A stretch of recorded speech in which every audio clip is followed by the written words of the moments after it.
अस्सलाम वालेकुम viewers, welcome to the students platform. Viewers, आज हम पढ़ेंगे PSY 404 के लेसन 27 के टॉपिक नंबर 151 से लेकर 158 तक।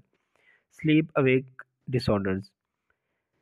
स्लीप अवेक डिसऑर्डर में कह रहा है कि इस तरह के पेशेंट को जो इस बीमारी का शिकार होता है, इसको अक्सर शिकायत रहती है कि वो आरामदेह नींद नहीं कर सकते। वक्त पर नींद नहीं आएगी, वो नींद पूरी होने से पहले उठ जाएंगे, इनकी नींद पूरी नहीं होगी, जिसके नतीजे में वो डिस्ट्रेस होंगे, डिप्रेशन का शिकार होंगे और रूटीन के काम करने में इन्हें मसला आएगा। ये जितनी भी डिजीज़ लिखी हुई हैं यहाँ पे, इन सबको हम वन बाय वन डिस्कस करेंगे। टॉपिक 152 में इंसोमिया डिसऑर्डर है, नींद का ना आना या कम आना। इसके डायग्नोस्टिक क्राइटेरिया को देखते हैं। इसमें बंदा सोने के लिए लेटता है लेकिन वो जल्दी सो नहीं पाता। बच्चों में अक्सर इनकी माँ इन्हें सुलाती है, तो जब तक वो इनके पास नहीं होगी इन्हें नींद नहीं आएगी। बंदा सोने जाता है लेकिन बहुत जल्दी सो जाता है, लेकिन बहुत जल्दी उठ जाता है, वो दोबारा इसे उसके बाद नींद नहीं आती। दिन को टाइम से पहले उठ जाता है बंदा, या तो शुरू से ही नींद नहीं आती या फिर अगर आ जाए तो बहुत जल्दी आँख खुल जाती है। बंदा जल्दी छोटे से खटके पर भी मतलब सेंसिटिव हो जाती है बंदे की नींद बहुत ज़्यादा। उसके अलावा कह रहा है कि एक हफ्ते के अंदर 3 दफ़ा रात को ऐसा होता है और ये कंटिन्यूली 3 महीने से कंटिन्यू रहती है। फिर इसके बाद अगर ऐसा होगा तो फिर हम इसको इंसोमिया का नाम देंगे। और not better explained by any other medical condition, किसी और कंडीशन की वजह से होगा, किसी ड्रग लेने की वजह से होगा, तो हम इसको इंसोमिया का नाम नहीं देंगे। स्पेसिफाई करने की ज़रूरत है। यहाँ पे सेवेरिटी इसकी देखते हैं। एपिसोडिक होगी, यानी कि 1 महीने से चलती आ रही होगी लेकिन ये 3 महीने से कम होगी ये डिज़ीज़। परसिस्टेंस है, मतलब कि 3 महीने से ज़्यादा, 3 महीने हो गए इसको या फिर 3 महीने से ज़्यादा। और रिकरेंट है, यानी कि फुल फ्लैज कंडीशंस 2 दफ़ा हो चुकी है 1 साल के अंदर। हाइपरसोमिया, यहाँ पे इन्होंने नाम लिखा है हाइपरसोमनोलेंस डिसऑर्डर या हाइपरसोमिया भी आप इसको कह सकते हैं।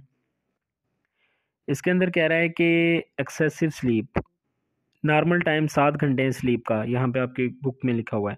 बंदा जो है डायग्नोस्टिक क्राइटेरिया में पढ़ रहा हूँ कि 7 घंटे नॉर्मल स्लीप है, बंदा इससे ज़्यादा सोता है। इसमें बंदा ज़्यादा टाइम के लिए सोता रहेगा लेकिन इसके बावजूद भी वो फ्रेश नहीं होगा, यानी इसकी जो नींद है वो पूरी नहीं होगी, उसकी नींद की क्वालिटी अच्छी नहीं होगी।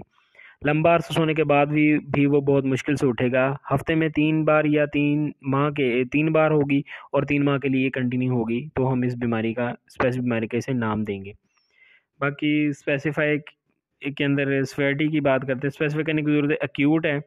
एक्यूट है कि 1 महीने से कम है ड्यूरेशन। सब एक्यूट है, यानी कि 1 से 3 महीने के दरमियान ड्यूरेशन इसका हो। और परसिस्टेंस है, यानी कि इस बीमारी को 3 महीने से ज़्यादा हो चुकी हैं। आगे सेवेरिटी है कि 1 से 2 दिन होगी 1 हफ्ते में, तो माइल्ड होगी, मॉडरेट होगी, ये 3 दफ़ा होगी अगर, और स्वेयर होगी अगर 5 से 7 दफ़ा होगी 1 हफ्ते के अंदर, यानी पूरा वीक अगर होगी तो हम इसे स्वेयर कंडीशन कहेंगे। आगे 154 टॉपिक नार्कोलेप्सी पढ़ लें, नार्कोलेप्सी पढ़ लें, जैसे आपको ठीक लगता है। इसके अंदर कह रहा है कि डायग्नोस्टिक क्राइटेरिया को ही हम देखेंगे इसमें भी, कि एक ही दिन में बंदा थोड़ी थोड़ी देर बाद सोता है। ये लोग किसी मीटिंग में बैठे हों, क्लासरूम में बैठे हों, तो वहाँ एकदम से सो जाएंगे। कह रहा है कि 1 वीक के अंदर 3 दफ़ा और पिछले 3 महीनों से ये कंटिन्यू होगी। इनमें से एक जो है सिम्टम होना ज़रूरी है, जिन सिम्टम्स को हम अभी देखेंगे, ये लिखे हुए वन बाय वन। पहला कह रहा है कि अगर कैटालिप्सी की कंडीशन हो, यानी कि कैटालिप्सी क्या है कि मसल्स में अचानक से फ्लेक्सिबिलिटी कम हो जाती है, ख़त्म हो जाती है, या बच्चों में अचानक से इनका फेस जो है स्माइल ज़ाहिर करने लग जाता है ऑटो पे ना चाहते हुए, या फिर इनकी ज़ुबान जो अंदर की तरफ चली जाती है। दूसरे पॉइंट में कह रहा है कि deficiency of hypothalamus neuron secretion. Hypothalamus जो है, मतलब में न्यूरॉन्स की सिक्रेशन कम हो जाती है। इस कंडीशन को हम कहते हैं हाइपोक्रेटिन डेफिशिएंसी हो जाती है, इसकी वजह से भी ये डिजीज़ अक्कर हो सकती है। आगे कह रहा है कि एक टेस्ट है स्लीप को मेजर करने का, जिसे हम कहते हैं पॉलीसोमनोग्राफी। इसके अंदर इसके मुताबिक नार्कोलेप्सी का जो पेशेंट है रात को 15 मिनट तक कंटिन्यू नहीं सो पाता। सेवेरिटी वही माइल्ड है, अगर लेस देन 1 पर वीक हो, एक बार भी ना हो पूरे हफ्ते में, तो माइल्ड कहेंगे हम इसे। मॉडरेट कहेंगे कि वंस डेली, दिन में एक दफ़ा होती है, या एवरी फ्यू डेज, कुछ दिन बाद लाजमी होती है, 2-3 दिन बाद होती है। स्वेयर कहेंगे एक दिन के अंदर मल्टीपल अटैक आते हैं इसके, मल्टीपल दफ़ा ये बीमारी कॉज होती है, मल्टीपल दफ़ा काफ़ी दफ़ा इसके सिम्टम्स देखने को मिलते हैं। टॉपिक 155 है ब्रीथिंग रिलेटेड डिसऑर्डर के अंदर कह रहा है कि एबनॉर्मल रेस्पिरेशन ड्यूरिंग स्लीप है। इसकी जो 3 टाइप्स हैं, इसकी पहली है ऑब्स्ट्रक्टिव स्लीप एपनिया हाइपोनिया। एपनिया हाइपोपनिया, इसमें कह रहा है कि ये हाईलाइटेड पॉइंट देखें, repetitive episodes of air flow reduction. इसमें सोते वक्त हर घंटे में कम से कम 5 दफ़ा सांस डिस्टर्ब होता है बंदे का। इस बीमारी में सोने के बाद बंदा या तो बहुत ज़्यादा स्नोरिंग करता है, खराटे मार रहा होता है, या फिर सांस कुछ टाइम के लिए इसकी रुक जाती है।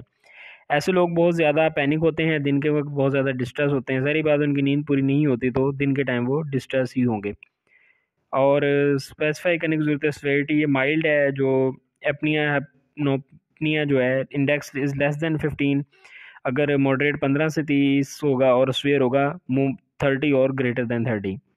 सेंट्रल स्लीप एपनिया क्या है? Central sleep apnoea is a disorder in which your breathing repeatedly stops and start during sleep. मतलब कि इस दौरान बंदे की स्लीप रुक जाती है, सांस रुक जाता है सोते, फिर थोड़ी देर बाद चल पड़ता है, सांस फिर रुक जाता है, फिर चल पड़ता है। डायग्नोस्टिक क्राइटेरिया इसका वही सेम है कि इसके अंदर ये जो कह रहा है कि 5 और मोर central एपनियाज per hour of sleep, इतनी ज़्यादा शिद्दत होती है कि सोने के 1 घंटे में 5 या 5 से ज़्यादा दफ़ा ये चीज़ रिपीट होती है। Not better explain by an other current sleep disorder, मतलब कोई और डिसऑर्डर अगर होगा तो हम उसका नाम देंगे, हम इसे स्पेसिफिक बीमारी का नाम नहीं देंगे। आगे टॉपिक 156 है स्लीप रिलेटेड हाइपोवेंटिलेशन। इसके अंदर कह रहा है कि speed of respiration is slow. Carbon dioxide की स्पीड जो है, कार्बन डाइऑक्साइड की मिकदार ज़्यादा हो जाती है बंदे में, और ऑक्सीजन की जो मिकदार है वो लो हो जाती है, लेवल लो हो जाता है। Not better explain by current sleep disorder.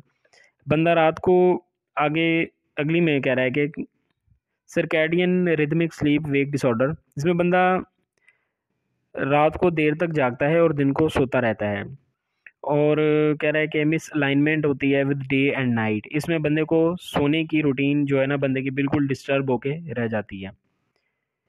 आगे हम देखते हैं यहाँ से टॉपिक 157 से डिलेड स्लीप फेज टाइप। इसमें कह रहा है कि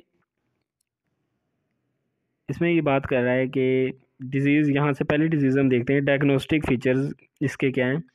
आमतौर पर बंदा रूटीन से हटकर लेट सोता है, जिसकी वजह से उठने में दुश्वारी होती है। एक बंदा 10 बजे सोता है और वो सुबह 6 बजे उठता है, लेकिन अगर वो 10 बजे के बजाय 2 घंटे लेट सोएगा तो वो अपने टाइम पर 6 बजे उठ नहीं पाएगा। अगर उठेगा भी तो बहुत दुश्वारी होगी उसे उठने में। वही बंदा देर से सोए और उठे भी देर से, तो वो अपनी नींद पूरी हो जाएगी उसकी, इसके लिए उठने में मसला नहीं होगा। आगे है irregular sleep wake type. Disturbance in sleep, more sleep at day time due to awakening in night. इसमें बंदा मुख्तलिफ पार्ट्स में सोता है, कंटिन्यूली एक टाइम में नहीं सो पाता। यहाँ से ये हो गया कंप्लीट, यहाँ कोई चीज़ सारी बातें मैंने बता दी आपको। ये टॉपिक 158 में है non 24 hour sleep wake type.